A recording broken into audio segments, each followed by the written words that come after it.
خطبہ نمبر 7، جس میں شیطان کے پیروکاروں کی مذمت کی گئی ہے۔ بسم اللہ الرحمن الرحیم۔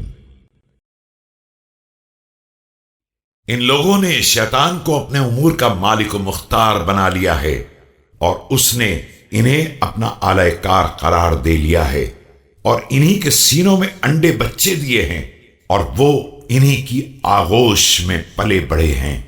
اب شیطان انہی کی آنکھوں سے دیکھتا ہے اور انہی کی زبان بولتا ہے، انہیں لغزش کی راہ پر لگا دیتا ہے، اور ان کے لیے غلط باتوں کو آراستہ کر دیا ہے، جیسے کہ اس نے انہیں اپنے کاروبار میں شریک بنا لیا ہو اور اپنے حرف باطل کو انہی کی زبان سے ظاہر کرتا ہو۔